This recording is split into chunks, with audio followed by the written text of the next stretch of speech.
Hey, hello, my name is Bart Bragman. In this video, I will tell you why leaving your country as a digital nomad is not enough anymore in terms of paying tax. You need to declare in the world that you have a tax residency to your previous country somewhere. Of course, this is different for everybody, but as a digital nomad for 4 years now, I know the ins and outs a little bit about more. I made my mistakes and I paid the price for that. But in this video I will explain you everything you need to know. So why do you need to find a new tax residency country? The thing is that not living anywhere and just not reporting to anybody does not work anymore. It used to work in the past, but more and more countries in the European Union are closing out on this because it's becoming more and more popular to become a digital nomad. And that's why the financial system is becoming more and more transparent.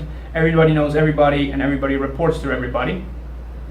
And this is also why the cheaper options like a Seychelles company or a Belize company, the blacklist options, basically, they don't work. I got myself a Seychelles company here as well. Basically useless. The reason why is because you cannot open a bank account with it.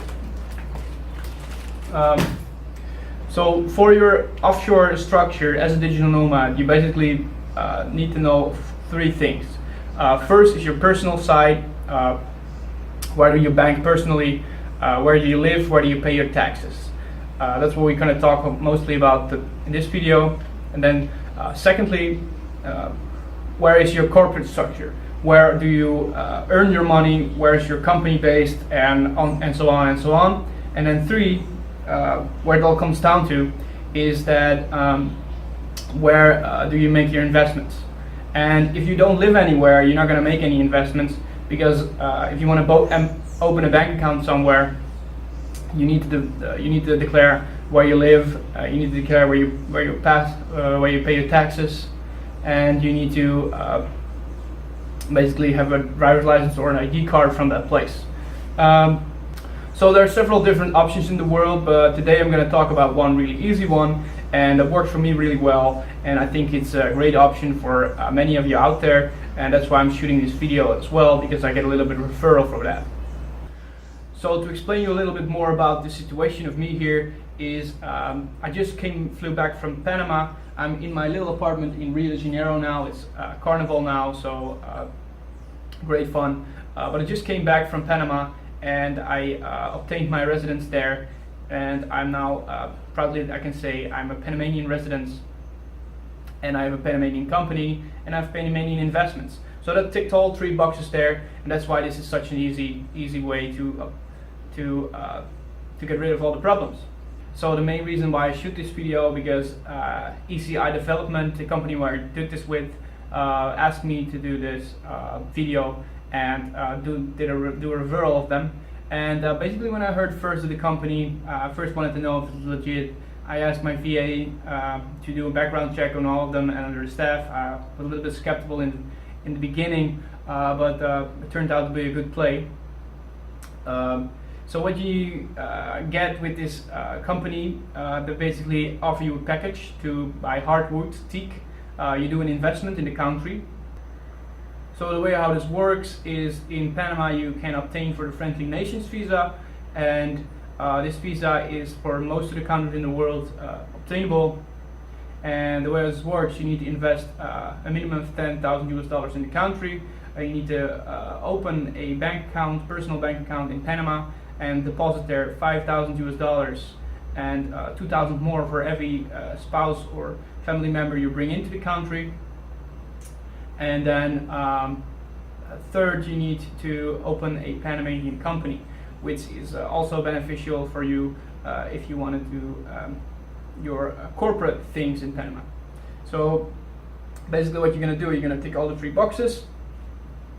And the way how ECI Development works is they offer you a package with an attorney, with a lawyer, and everything. It's really straightforward. You just collect the documents, send it over, fly to Panama, and the moment you're in Panama, 2 weeks later you have basically your residency. It's really fast.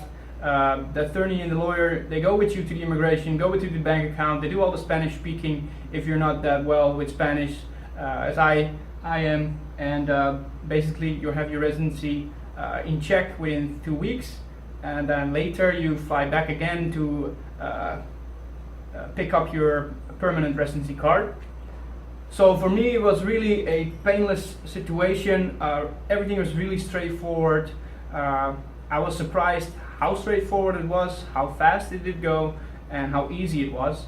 And I'm a Panamanian resident now, and I also have a Panamanian company, so my corporate structure is in check, my personal finance is in check, and I have made some investment, which gives me a return. In my case, 6 years, because the hardwood trees will be harvested at 6 years. So let's make a check. Let's make a price list, what it all costs, and then a comparison with the benefits, what it all give you. So in terms of cost, these prices can vary in the future, of course, but these are the current prices now, this moment of this video. Basically the package for residency and your company and everything together with the attorney, the lawyer, and everything is $4,700 US. Then you have the teak parcel with the trees you buy. You buy the actual plot of land with the trees on them. This is including the maintenance fees and everything that has been done in the past and everything. So that's a $22,500 US. And then you need to put temporarily 5,000. You need to wire $5,000 US into a bank account, and 2,000 for every spouse or family member you bring basically to the country. The ones who wants to live under the same rules. This is temporarily. So after the residency process of it's basically half a year that so to say is finished, you can wire that back out of the account or open a new bank account, whatever. But the banking system in Panama is pretty legit, and I just prefer to keep it there just as a personal saving backup kind of thing. Then what you also need is you need to fly 2 times to the country for about 2 weeks more or less. So the benefits of this are that you actually own your own land in Panama. You can tell any government in the world you have investment there. That's why you have the residence there, and that's why it's so legit. Of course, the second benefit is that you have a return of investment of the hardwood teak whenever you harvest it. For me, it's about 6 years when the harvest is there, and that will give you a return of your investment. And depends on the price of the teak, how high that's going to be. But for me, it was like I have trees, it's a green investment, and in that case, great. The third thing is you have a Panamanian company, which is a legal body, so that means you company also does not have to pay tax over foreign income.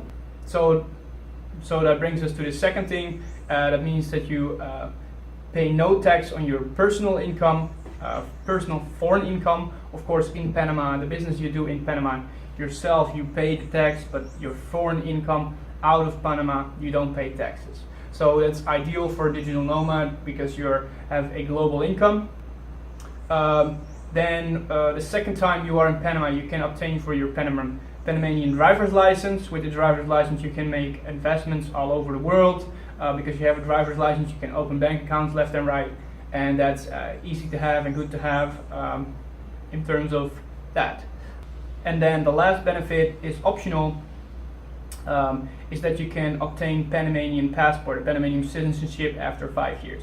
There's some more requirements for that. You need to live basically in the country, and you need to speak Spanish. You need to do a Spanish test, and you need to do some more requirements, but that's for the long run future. But for me, basically, first the residence was important, and now I might look into obtaining Panamanian passport as well as a second passport.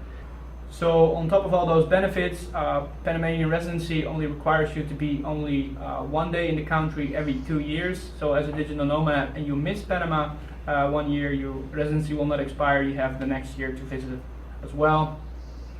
And the the beneficial thing of Panama is that it's located so centrally in Latin America. I love Latin America personally myself. I have a few bases here in Rio and in Mexico City, so that's right in between.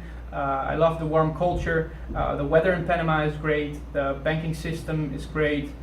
It's a rising economy, one of the strongest economies in Latin America itself. So in those terms, it's a pretty safe place and a pretty solid place to do your due diligence. So in terms of tax residency and paying my taxes, I did my due diligence by this way, and that's why I sleep a lot better. I feel like more comfortable about the situation. I did my part, and I think we need to wrap up this video because they're going to do some construction on the building. But if you want to do the same ECI development, I drop a link in the description down below if you want to look up more of them. And also mention my name if you give them an email or a call, because then I get a little bit of money as a referral, because I was kind of the perfect match for their product. So thank you for watching, and